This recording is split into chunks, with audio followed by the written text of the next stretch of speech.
22 जनवरी को अयोध्या में निर्माणाधीन राम मंदिर में प्राण प्रतिष्ठा कार्यक्रम का आयोजन है और इसमें शिरकत सख्त रूप से निमंत्रण पर ही आधारित है। अगर आपको आयोजन का निमंत्रण पत्र मिला है तो ही आप जा सकते हैं। ऐसे में राम जन्मभूमि ट्रस्ट की ओर से कई लोगों को निमंत्रण भेजे गए, कांग्रेस को भी मिला, लेकिन खबर यह है कि कांग्रेस ने आयोजन पर शिरकत करने से मना कर दिया है।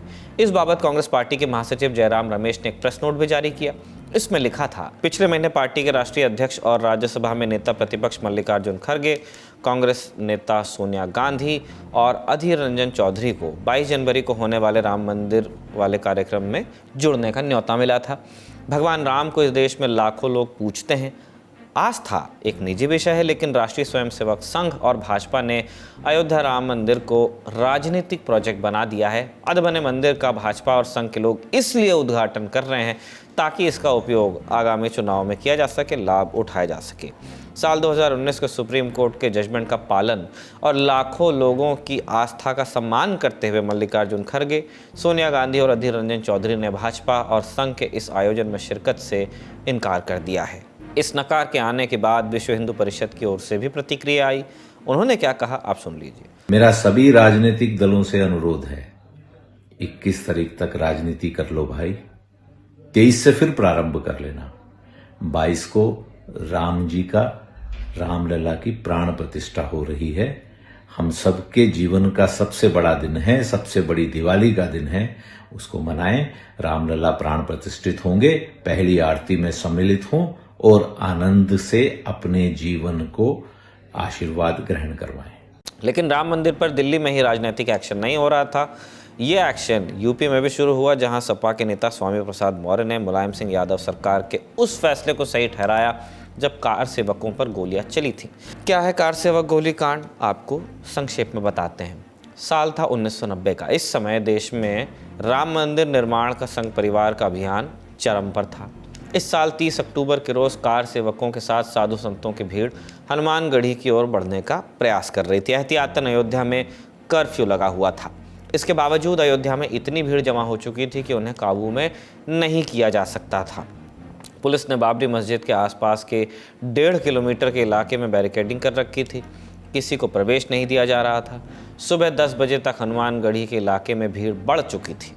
पुलिस का जत्था लगातार बढ़ रहे कार सेवकों से पीछे हटने का आग्रह कर रहा था, लेकिन भीड़ भी उन्माद में थी। कार सेवकों का एक गुट पहुंच गया बैरिकेडिंग के पास। कहा यह भी जाता है कि उन्होंने पुलिस की वैन के जरिए बैरिकेडिंग के एक हिस्से को तोड़ दिया था और मस्जिद की ओर बढ़ने लगे। इसी समय पुलिस वालों को लखनऊ से ग्रीन सिग्नल दिया गया गोली दागने का। पुलिस ने आदेश का पालन किया। पुलिस फायरिंग में कई कार सेवकों की मौत हुई, लेकिन बस गोली लगने से ही नहीं हुआ ऐसा। सरयू नदी पर बने पुल के जरिए भाग रहे लोगों के बीच भगदड़ भी हो गई थी, उसमें भी कई लोगों की मौत हुई। मृतकों की सही संख्या क्या थी इसका अंदाज़ा कभी नहीं लगाया जा सका, लेकिन ये पूरे घटनाक्रम का एक छोटा सा अध्याय ही था बस। इस घटना के ठीक 2 दिन बाद फिर से खून बहा।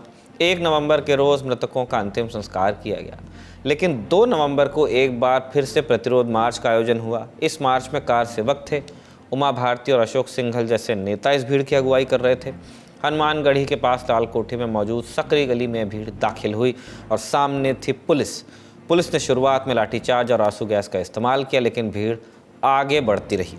फिर से आदेश आया फायर का। 48 घंटों के भीतर अयोध्या में पुलिस दूसरी बार कार सेवकों पर गोली चला रही थी। फिर से कई मौतें हुई, कई लोग घायल भी हुए और कार सेवा रद्द कर दी गई। कहा जाता है कि इसी गोलीकांड की वजह से मुलायम सिंह यादव को अपनी कुर्सी चुनाव में गंवानी पड़ी और फिर सीएम की कुर्सी पर बैठे भाजपा नेता कल्याण सिंह। साल 2016 में मुलायम सिंह यादव ने अपने फैसले को सही ठहराया।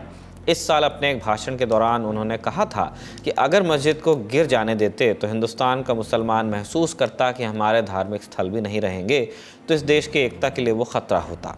उन्होंने आगे कहा कि अगर 16 जानें कम थी, अगर 30 भी जाने जाती तो देश की एकता के लिए मैं अपना फैसला वापस नहीं लेता। गोलीकांड के रिकैप के बाद आते हैं बयानबाजी पर। राम मंदिर को लेकर बयानबाजी चली रही है। अमरोहा से सपा सांसद शफीकुर रहमान बर्क ने मांग ही कर दी थी कि जो बाबरी मस्जिद उनसे छीनी गई थी वो वापस कर दी जाए। तो इस बयान के बाद भाजपा के नेता यदा कदा सपा नेताओं के सामने इस कार सेवक गोली कांड का जिक्र करते रहते हैं। अब 9 जनवरी को सपा नेता स्वामी प्रसाद मौर्य के सामने पत्रकार आए तो फिर से गोलीकांड का जिक्र हुआ। स्वामी प्रसाद मौर्य ने कहा कि कार सेवक अराजक हैं और मुलायम सिंह ने अमन चैन कायम करने के लिए गोली चलाने का आदेश दिया था।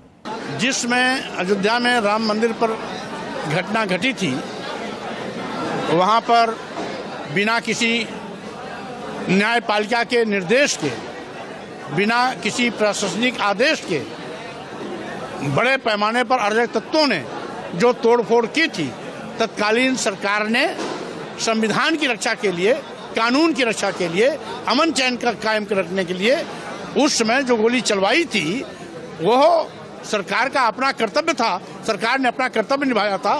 रही बात एसपी सिंह बघेल भी उस समय समाजवादी पार्टी में थे, जिस समय की वो बात कर रहे हैं वो भी समाजवादी पार्टी में थे जिस समय अयोध्या वाला प्रकरण चला था, इसलिए उनको तो नहीं बोलना चाहिए। फिर खबर आई कि सपा मुखिया अखिलेश यादव ने उनके बयानों का संज्ञान ले लिया है और नाराजगी दर्ज की है।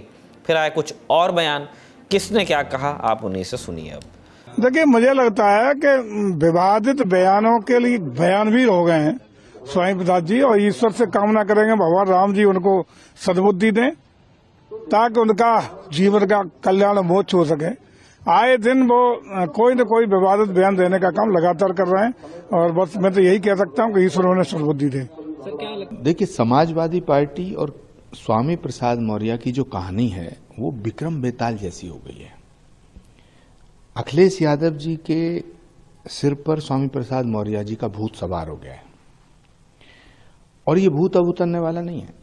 चाहे डिम्पल यादव जी कुछ कहो, प्रोफेसर साहब कुछ कहो, शिवपाल जी कुछ कहो, अब स्वामी प्रसाद मौर्य का भूत अखिलेश यादव जी के ऊपर चढ़ के बैठ गया है।